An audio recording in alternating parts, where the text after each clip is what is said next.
Let's make a start.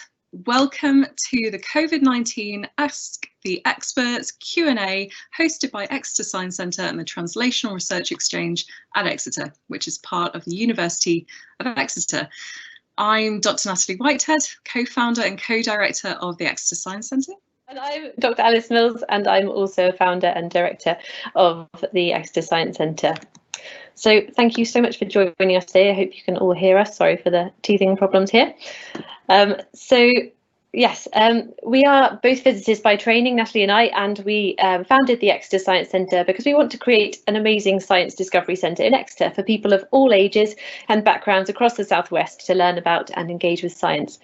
We're delighted to be joined by doctors and scientists from across the southwest of England who can offer their expertise in informing us on many aspects of COVID-19, from the virus itself to the treatment, testing, vaccines and vaccination programme. We are hugely grateful for the time they've all given to this event. Okay, and we're going to start by doing a quick poll. So if you go into the Q&A tab, you should see a link there, which is a poll that you can fill in. And the question is, do you intend to have the COVID-19 vaccination when offered? Yes, no, or maybe. This is completely anonymous, but it would give us a bit of an indication that we can start the discussion with. So please fill that in now.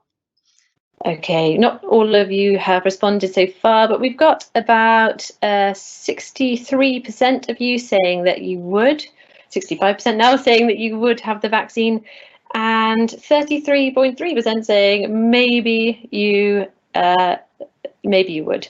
Oh, sorry, it keeps changing all the time. But yeah, so about 68% now, yes, and 30% saying, oh, sorry, it's changing constantly, but yes. But no no's at the moment, but a majority yes.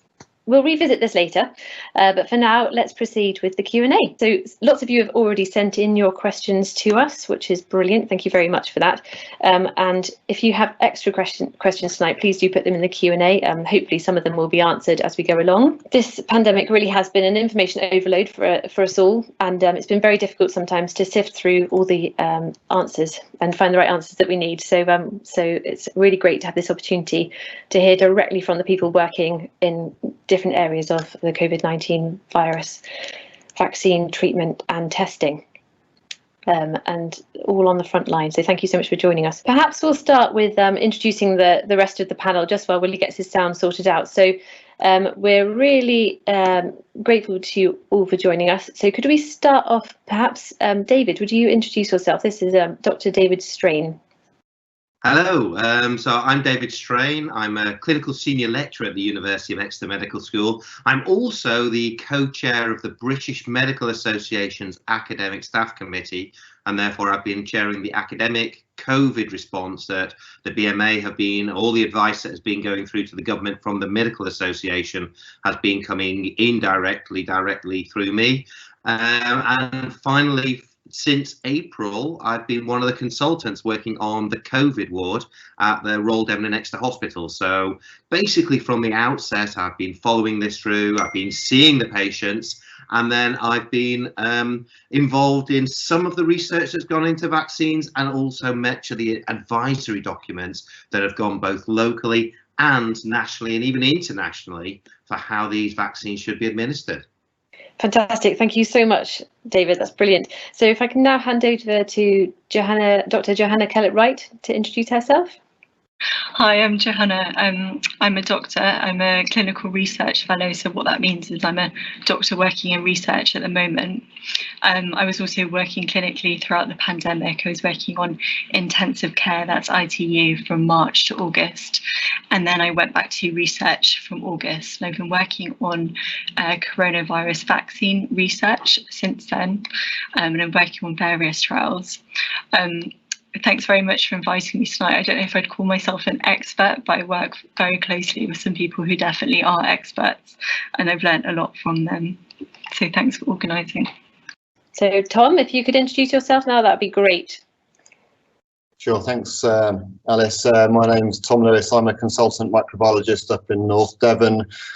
So I'm a medical doctor, and my job is looking after people with infection and helping run the testing service for patients in North Devon, mainly focused on the hospital, but also some in the community. And then running the contact tracing and infection control in the hospital with the team there. Great, sorry, thank you. Now we're going to hand over to Dr. Jessica Danielson to introduce herself. My name is Dr. Jess Danielson, and I'm a GP working in Bideford in North Devon, and really excited about being part of the upcoming vaccination programme. And that's about all I've got to say at the moment. Sorry, thank you, Jessica. And if we can now go to Dr. Stephen Mitchell. So I'm the non-medic on the panel this evening. So I'm a molecular microbiologist. I'm a senior lecturer here at the University of Exeter, and my background has been into vaccine research over the last 25 years, spending time at the Animal Plant Health Agency in Weybridge on bovine TB vaccines. And then I worked for the MOD at Porton Down on biodefence vaccines. And currently, over the last 12 years, I've been looking at vaccines for Clostridium difficile, which is a hospital-acquired infection. Lovely, thank you very much. So that's our fantastic panel. Let us introduce Professor Willie Hamilton. He's our chair for the evening. Professor Hamilton is one of the leads of the Translational Research Exchange at Exeter, which is part of Exeter University, and they will be co-hosting this event with us tonight. So this is Professor Willie Hamilton. So Willie, if you wouldn't mind introducing Tree quickly, who are co-hosting this with us, and also perhaps if you can, after that, start off with the first question. Thank you. Yeah, happily. TREE is the Translational Research Exchange at Exeter. It's a way of bringing biomedical researchers with data sets together with mathematicians so that 2 + 2 = 5, which obviously keeps the mathematicians happy. I'm a GP by trade and now Professor of Primary Care Diagnostics. I have no special expertise in COVID, but I'm very glad we have got 5 people who do. Apologies again for the beginning, and I think we should go straight on to the questions. I think, David, you will probably be the best person to answer this one. And so it's a question from Olwen. How would I reassure someone who is wary of having a vaccination as it hasn't been tested for very long? Yeah, that's a very important question, Willie. And actually, we are getting a lot of that. We're getting this vaccine hesitancy, and a big part of that is because people have been very aware that the whole program has taken place in 10 months, and lots of the media was saying this is a 10-year program that's been compressed into 10 months. How can you possibly have done it? The first thing to say is that a 10-year research program into a vaccine is actually usually made up of about 5 years worth of filling out reports, about waiting for funding decisions, about waiting for the sponsors to come through, and you genuinely spend up to half of your normal research program just waiting for confirmation to go on to the next stage. Because COVID has been such a global problem, the number of governments and the pharmaceutical sector have all put their weight behind it and have decided from the outset to press on, providing it met pre-specified safety criteria, to press on without the long, laborious waits. The second part of that 10-year wait is predominantly finding the participants, finding the people who want to participate in clinical trials, and then waiting until enough of them contract the disease. So, for example, I ran a study out of Exeter University that took 2.5 years to recruit 3,000 patients. In the case of the AstraZeneca Oxford vaccine programme, it took them nearly a month to recruit 30,000 patients. And that's another big element that we have to appreciate, that recruiting to this has been very easy. And we've also seen that the rates of COVID have been sufficiently high that we've been able to figure out whether a drug was working or a vaccine was working quickly enough or not. One thing that is absolutely vital to appreciate is Dr. June Rain, the leader of the MHRA, has been absolutely adamant from day one that she was not going to bow to any government pressure. There was not going to be any political standing in it. And the MHRA that assessed the safety and efficacy of any drug, any technology that comes to the market in the UK, she has been absolutely adamant that no corners have been cut, no steps have been skipped. Every single part of the safety of this vaccine has been checked to exactly the same standards that basically the rest of the world follows. It's important to say that before 2016, the MHRA did approximately 60% of the safety checks for any drug that came into Europe. They are not about to risk their reputation by rushing something through. So this has gone through all of the usual safety processes. It's gone through all of the usual steps to make sure that it actually works. And the only thing that's been skipped in this vaccine development program is the time spent in boardrooms twiddling thumbs trying to figure out, can we get the next step funding? So from a safety point of view, we are absolutely sure. The other thing that a lot of people have spoken about is, how did they go from nothing to a vaccine in 10 months? Well, they didn't. And that's just a myth. The mRNA vaccines, that the one that we currently have at the moment, the mRNA vaccine technology has been being developed since 1986. It was first trialed for HIV, and it's been developing since then, and there are many other programs already underway with it. It's just that that was a perfect technology to move to the mRNA virus that is COVID. The technology that Oxford and AstraZeneca are using is actually based on the traditional flu vaccine. So this is not new technology. This is existing technology that's been repurposed. It's had very rapid steps through the administration, through the boardrooms, but has had all of the usual safety and the usual efficacy tests that we need to make sure it is safe. And I think the ultimate testament to that is every healthcare worker that I know is either had the vaccine or clamoring to get hold of their first dose of that vaccine. Great. David, that's really very reassuring, very helpful. I'm going to move on to another set of questions.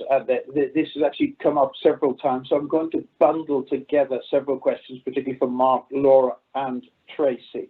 And they're concerned about the possibility of long-term side effects. Joanna, I think this will be coming your way, this question, and I'll just read out Mark's question for you. The other two are very similar. With such a new and speedily developed vaccine, how can we be sure there are or will be side effects in years to come? Over to you, Joanna. So David explained that really well. He gave a really good explanation of that. And I guess that question just leads on from what David was saying. And just to echo that, I guess that this is kind of a testament to kind of medical science and how quickly a vaccine is produced. And previously, kind of the longer term and how long it took to produce vaccines, go through vaccine trials, wasn't necessarily a good thing. As David said, it's a big time-consuming process to apply for grants, to actually get funding for vaccine studies, to go through research ethics committee. And because of this huge response to COVID-19 and to kind of stop the pandemic, all of that was all efforts were put into taking away all of those delays. So there was more doctors and nurses redeployed on the ground to run vaccine studies. There was more help from the regulatory and ethics boards to kind of help with applications. And also from recent epidemics of kind of Ebola and MERS and SARS, there were mechanisms in place, first of all, for vaccine technology, such as the vaccine technology that has been used in the Oxford vaccine trial and has already been trialed for many other types of vaccine. And on top of that, we had really amazing scientific techniques that have accelerated that. So there was really rapid genetic coding of the virus. So what that means is we could look at the genetic code and how that virus was built really quickly and use that to be able to target the DNA.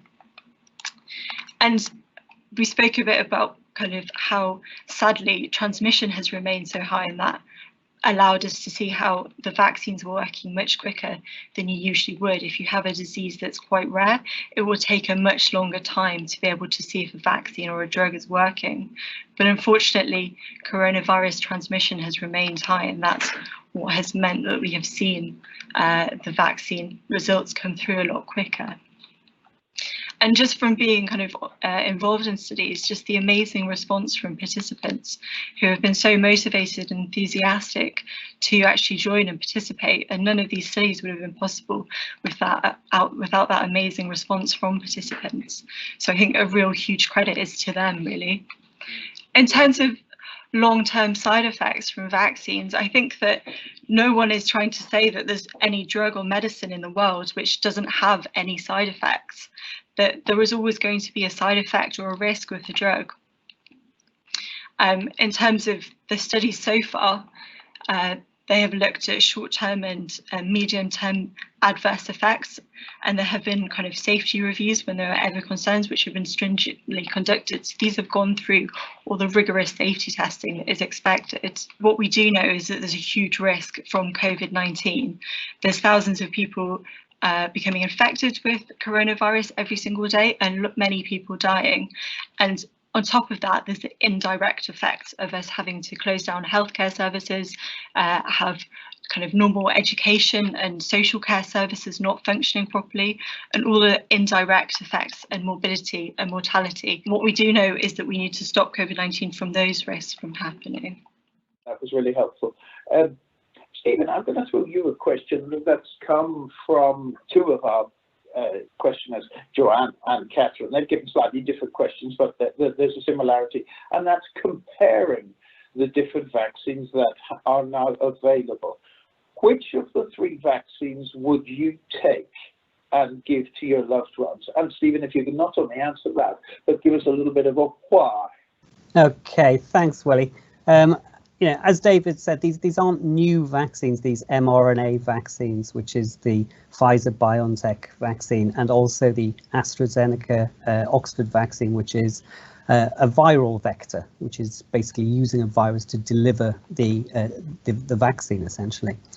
There's actually about 200 vaccine candidates for COVID in clinical trials at the moment, and these could be a protein, they could be an attenuated virus, the messenger RNA, the mRNA vaccine that we know about at the moment, and the adenovirus Oxford vaccine that's been recently approved.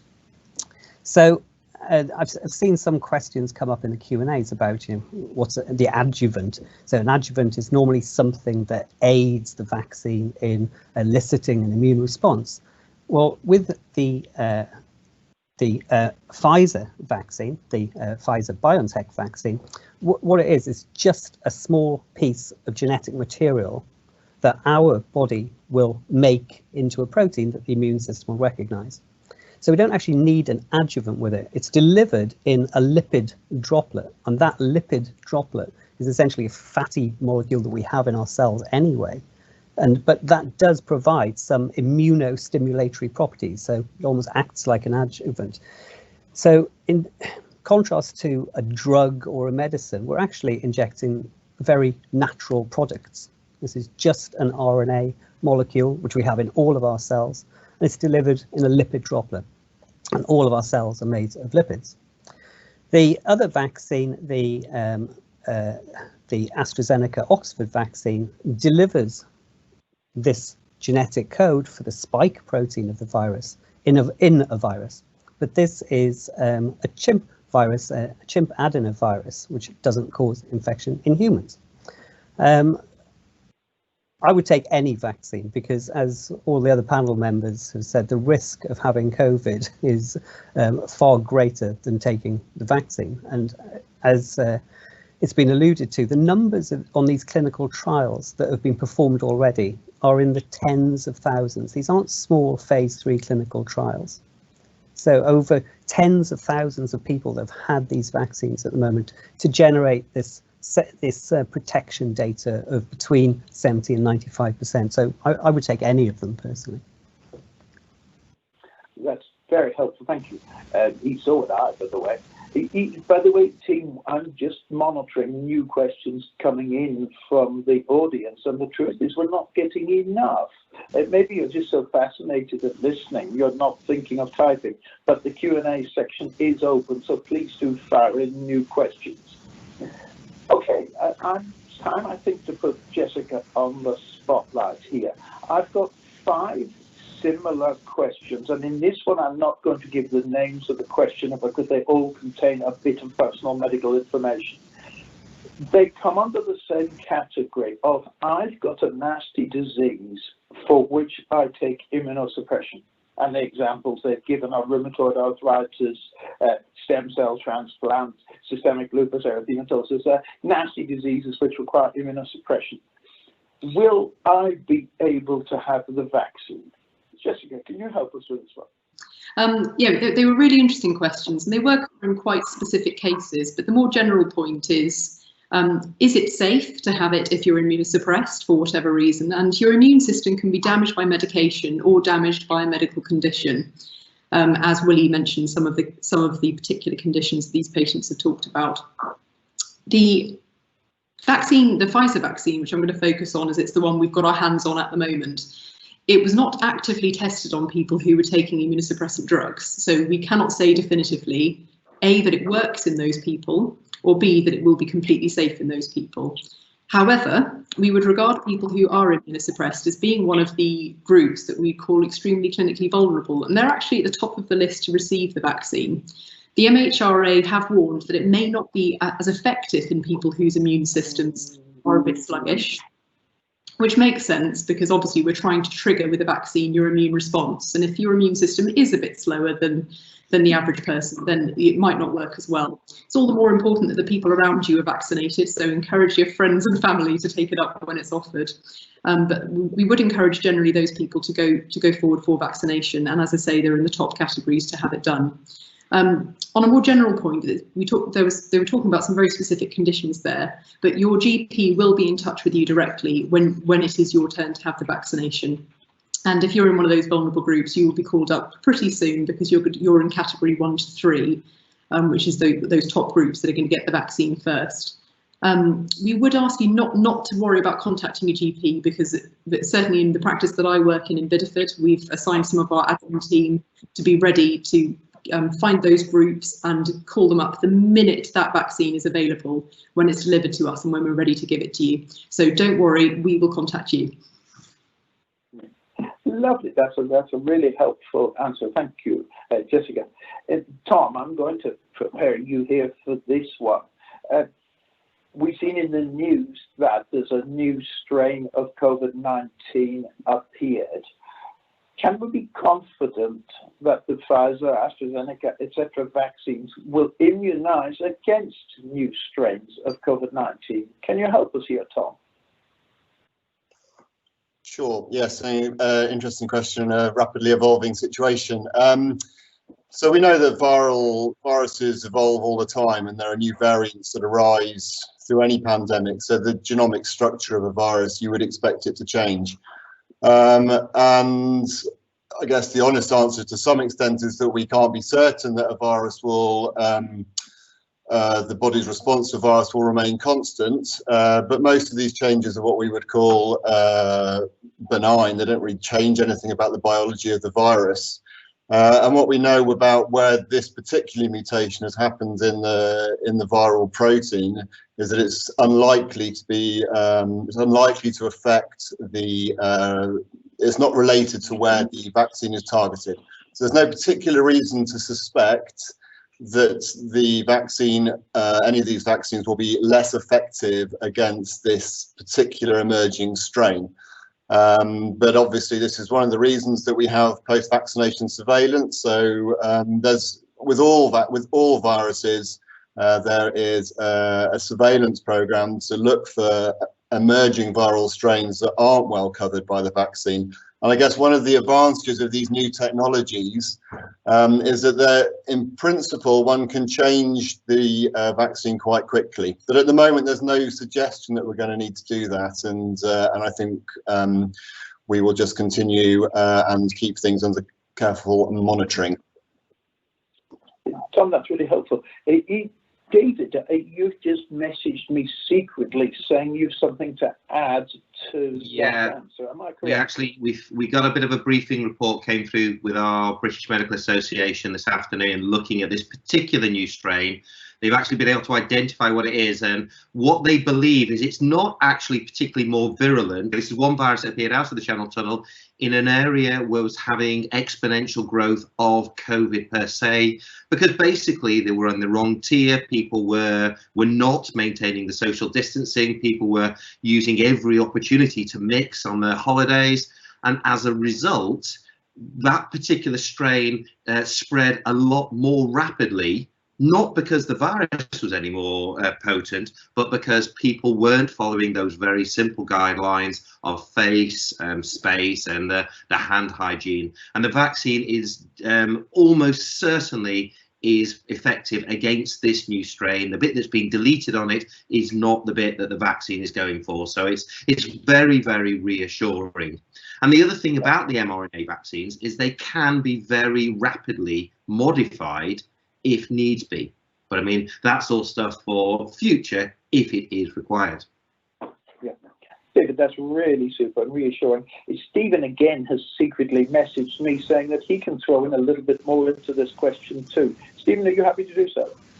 Absolutely. It's in the trials that they did of the initial vaccines, the antibodies that were generated, they demonstrated that those antibodies were effective in protecting against a range of variant viruses that had mutations in the spike protein. So there's evidence already to say that the antibodies that will be generated with these vaccines can protect against different forms of the virus. That's, again, really reassuring. Okay, ladies and gentlemen, I'm going to move to row 28, and I provisionally had earmarked this for David, but I wonder if Joanna might be a better person to take it. If the type of vaccine is unsafe, what's the worst that could happen? I want you to just wave your black magic wand and tell us the worst thing that could happen if this vaccine doesn't work. Dave, do you want to take it, or will we pass it on to Joanna? I don't have a magic wand, but I could try to answer it. Good enough for me. So I guess just going back to what we were saying before, that, you know, there has been very stringent safety data collected about all of these vaccines in these trials, and the MHRA has stuck to very stringent checks, and those have looked at kind of the immediate, short-term, medium-term effects of these vaccines. Yes, you need kind of long-term surveillance, and we have very good kind of reporting mechanisms for vaccine surveillance in the UK and around in other countries in the rest of the world. So kind of no one is saying that any vaccine or drug is without risk, but that kind of the risk of getting COVID and getting unwell with COVID definitely outweighs a risk of a vaccine at present. I don't know if that answers the question. I guess that to kind of speculate would be not very useful. I don't know if anyone's got any other answer. Well, it's a very good start. David is popping up on my internal messaging saying that he has an additional piece of information for us here. David. No, Willie, someone else is pointing the finger at me, but I just want to reiterate what Joanna said. The MHRA is not going to license a drug that is not safe. And I think Stephen mentioned it already. There are 400 different vaccines in preparation, in trials, in studies. Of those 400, we can realistically expect at the most 40 to make it on the shelves. And that's at the most. I suspect we're not going to see more than 10 different vaccines. Some of those will fall by the wayside just because we beat COVID before they get the results. But many have already fallen by the wayside because they haven't met the very strict safety criteria at stage 1, 2, 3 before we got to see them. So we just have to be very confident that the MHRA are not going to let the guard slip. Thank you. I'm going to move on from this to a different series of questions, and it's again at a patient level, because I think many individuals coming in will be concerned about this area, and it's concerns about patients with allergies. And Jessica, I'm thinking this is probably a question coming your direction. And again, I have the names of the questioners, but I don't want to use the names of the questioners. But for example, there's patients who are allergic to shellfish. There's patients with histamine intolerance, and people have had adverse reactions to flu vaccines in the past. Should these patients be coming forward to accept the vaccine? Jessica. So I think a lot of this has come from, there were no anaphylactic reactions experienced during the trial of the Pfizer vaccine, but I think it was on the 8th of December where 2 healthcare staff that were given it, who both of them had a history of anaphylactic reactions in the past, did have, and have both fully recovered, did have an anaphylactic reaction. The MHRA have suggested that anyone who has experienced an anaphylactic reaction, that's talking about a very specific type of reaction. So often after a vaccine, people might feel a bit tired, a little bit worn down, a bit fluey, and it might be a bit sore over the side, but we wouldn't really call that a particularly severe reaction. We're talking about anaphylaxis, which is a very serious medical problem that can stop you from breathing. Anyone who's had a history of anaphylaxis after food, medicine, or obviously any ingredients of the COVID vaccine should not have the vaccine. So again, they'll be relying on the herd immunity from other people being vaccinated. So I think your GP will look at what your adverse reaction to vaccines in the past has actually been, and will decide whether or not that's safe for you and that you can be called for vaccination or not. There will obviously be people who have unpredictable reactions, and at all vaccination sites there are going to be anaphylaxis kits. One of the good things about anaphylaxis, if you like, is it's something that usually develops very quickly. So everybody after vaccination will be observed for 15 minutes before they leave the site. So we'll be making it as safe as possible for those unpredictable episodes. Thank you. Again, coming back a bit to the trials of the research, and Tom, prepare yourself for this one. It's going to be row 59 in our secret little file. Tom, what research is now going to be needed to tell us whether we will need annual vaccines like flu vaccine? Do we have an idea whether the 2 jabs that I'll take as soon as possible will do me for life, will do me for a year, will do me for 5 years? Can you try and answer it there? Well, I'll answer it as a non-expert in this area, but this is what my approach would be. It's very difficult to predict any long-term immunity from any vaccine, and we know that some vaccines give lifelong immunity or near lifelong immunity, and some vaccines need repeating every year. That's partly so with the case of flu. That's mainly because the flu virus itself changes every year. So with seasonal flu, the virus that circulates each year is often different, and so vaccines will not provide universal coverage. Although interestingly, there are some movements to get universal flu vaccination. And whether that means that you only need a single flu vaccine once in your life, I think we'll have to wait and see. And I guess it comes back to that post-vaccination surveillance. So it's using so public health and our diagnostics and just looking for who gets infections after they've had the vaccine. And so we do that with mumps and measles already. And if somebody gets mumps or measles after having been vaccinated, then public health response is all over that. And it'll be the same with this. So if somebody comes in with coronavirus, and we have very good diagnostics for that now, after having been vaccinated, then that is something we will pick up. But at the moment, I guess we will start off by assuming that vaccination will be longer term, and we'll adapt our vaccination response as the information comes in. But it's hard to predict the future. I think we've all learned that in the last 8 months. Thank you. That's a rather amusing way. I'm glad I didn't finish with that, Tom. I'm going to go back up our list because I think there's been quite a lot of chatter on social media about specific vaccines. I'm going to start with row 31, which I think, Stephen, probably is best for you. This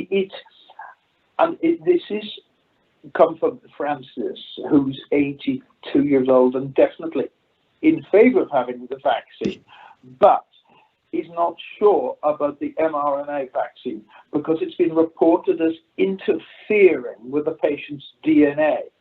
And the alternative, of course, is a non-mRNA vaccine, which injects a weak version of the virus. Can you explain these, what I would call myths, Stephen, but are genuinely held by some patients? Can you debunk these for us as best you can? I'll give it a go, Willie. So the thing about the mRNA virus is mRNA has to be kept at -70 because it's such an inherently unstable molecule. It's degraded very rapidly. That's why it's wrapped up in this little fat droplet that aids in its delivery. But another advantage of having messenger RNA is that it's very unlikely to recombine with our DNA because they're actually different molecules. Now, the viral vector is actually DNA, not RNA. So there is the potential for that to recombine, but the chances of that are absolutely minimal. But if you actually look at the human genome, it's riddled with historic elements of viruses, etc. So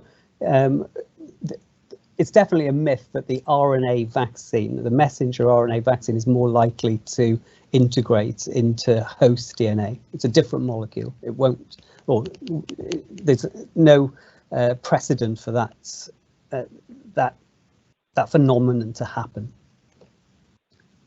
Okay, that's really helpful. More evidence that I share 90% of my genome with the banana. Okay, now it gets more fun. I'm going to start spinning questions to the panel that they haven't had a chance to mug up. And the first one actually comes from an old mate of mine, Duncan Hall, who learned how to do general practice at the same time as me. Hi, Duncan. Your question is, how long does the immunity last for? And is there a difference between the vaccines? So, which of our 5 panelists wants to put a hand up for this one? In silence. I'm going to have to give it to one of you if I don't have a volunteer. How long does the immunity last for, and is there a difference between vaccines? Joanna, do you want to kick off? There are a few differences between the vaccines that are in trial. I think we've alluded to most of them, so I won't spend too much time going through them. But we've spoken about the adenoviral vector vaccines, like the Oxford AstraZeneca vaccine, and then Pfizer and Moderna, which are mRNA vaccines. In terms of immunity, what has been studied so far is following up participants in the trial and taking their blood samples. So their blood samples are taken before they're vaccinated and then at regular time points throughout the trial. And you look at what we call the B cell, which produces antibodies, and the T cell responses. And those are 2 fundamental parts of the immune system. And then also the way efficacy is established is through looking at who gets kind of disease throughout the trial, whether that's people in the placebo arm or in the study arm, and comparing the 2. Obviously, the trials have been ongoing since April, so we only have that data since April, and it needs more time to see how long immunity lasts for. Vaccines in general, some vaccines produce lifelong immunity, such as the measles, mumps and rubella vaccine, but some vaccines like the flu vaccine, we all know you need to have a different kind of dose each year, and that's just very dependent on each. Different viruses and different disease have very different immunology and science behind them. So I think these are questions we don't have the full answers to. I don't know if anyone else has anything to add to that. If not, I've actually had a couple of very interesting ones come through. And I think one particular one that's worrying people is pregnancy. What is the position about vaccination in pregnancy? Can one of the panelists pick this one up and give advice?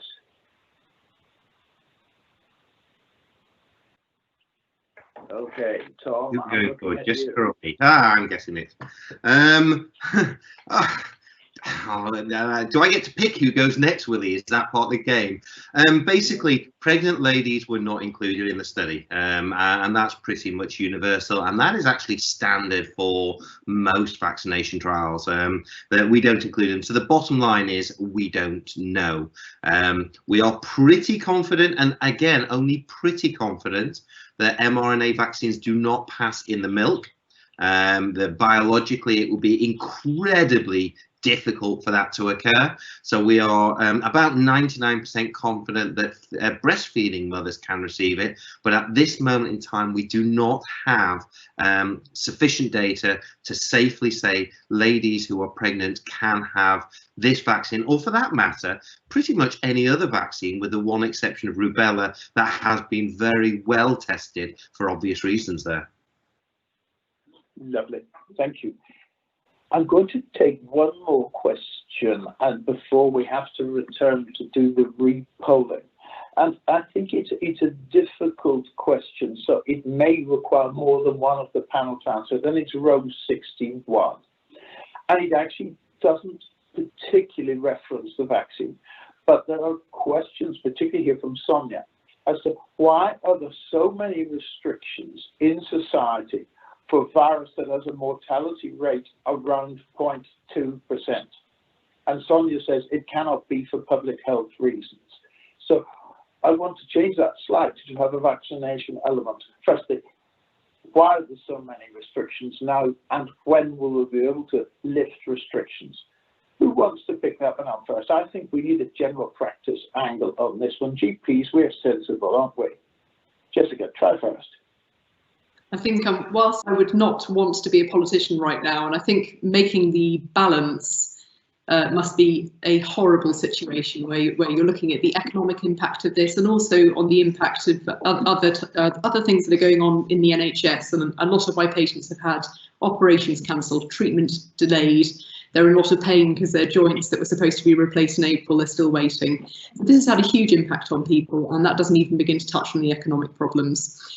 That said, I think Sonia mentioned a mortality rate of 0.2%, and that's certainly true in young people.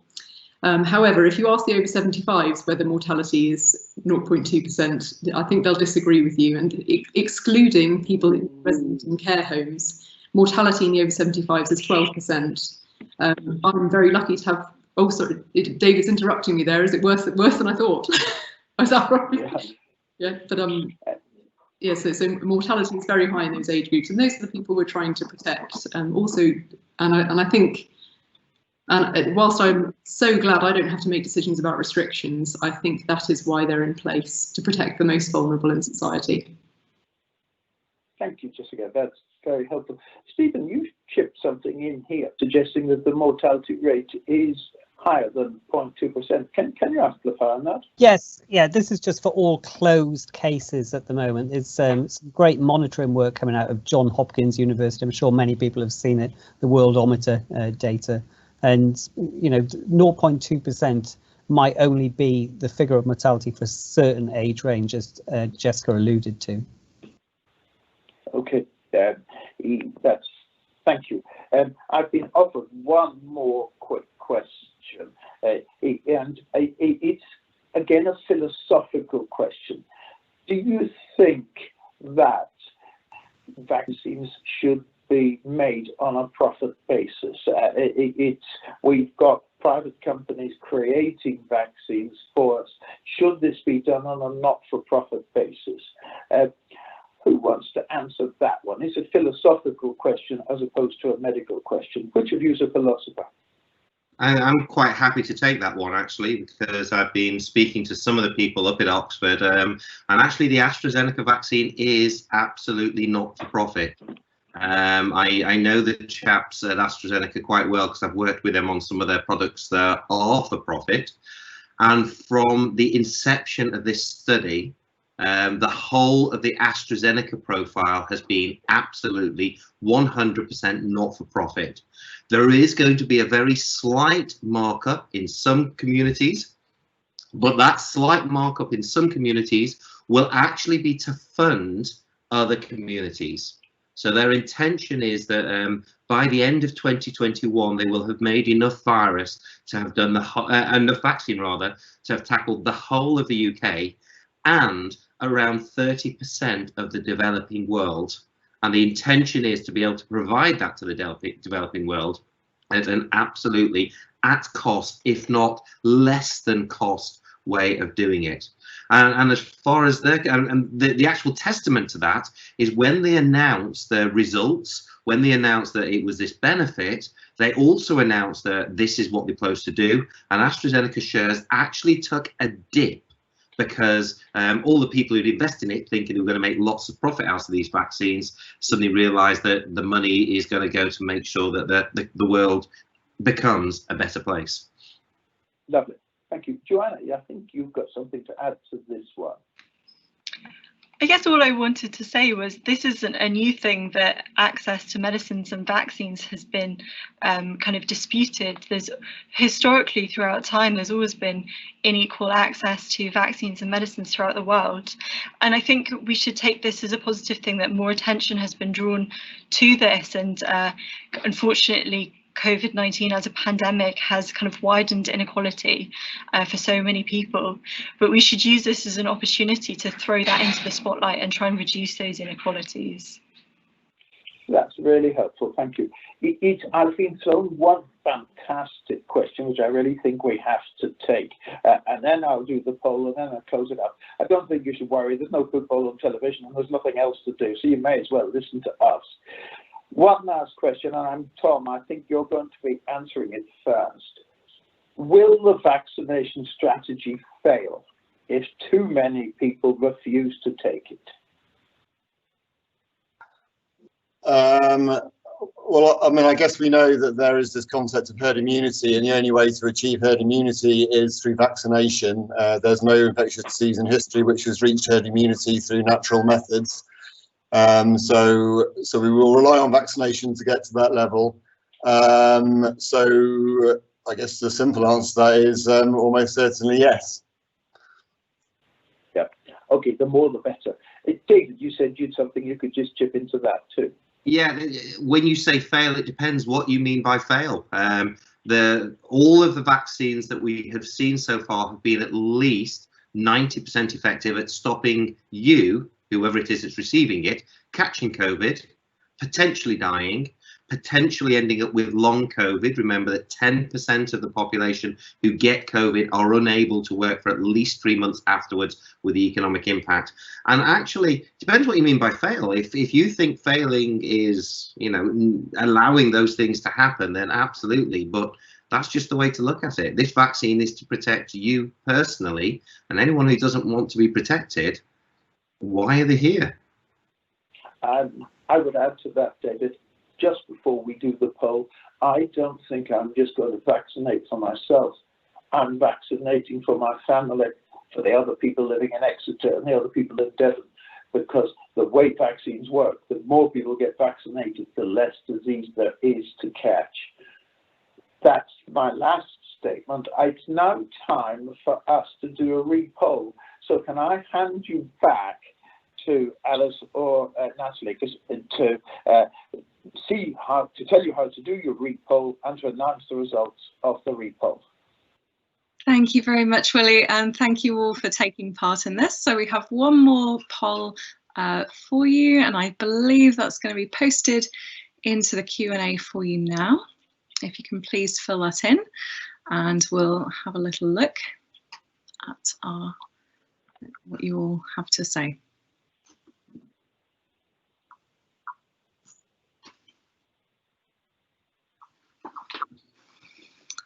Okay, and we'll just take a couple more moments to see that.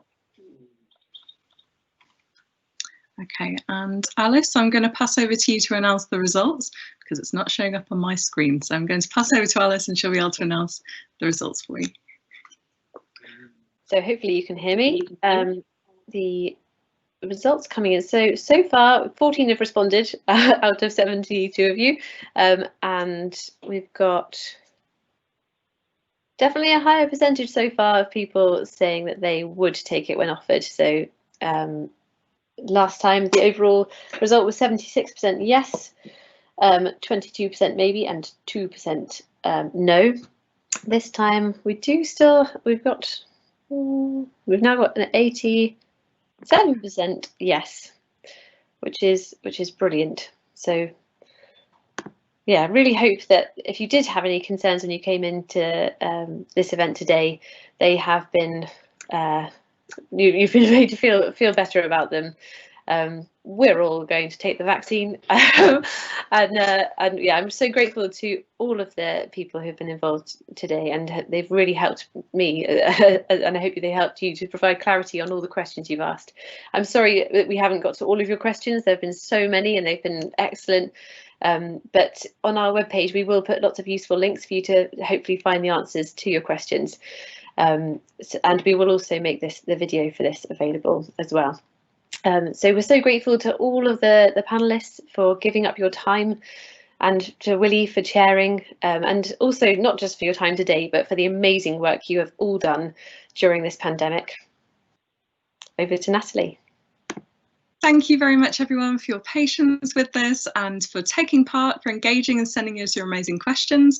As Alice said, we've recorded this event and it'll be provided online, probably with some of our glitches edited out, and we'll pop that on our YouTube channel afterwards, and along with a lot of other resources too. So the experts have provided lots of additional resources that we can provide to kind of guide you. We're also taking questions from school children, so keep an eye on our website. We're taking questions for one more day, so if your youngsters are still asking questions, send them through to us, and we'll be able to make YouTube videos to explain some of those at an audio at a level that makes sense to younger people.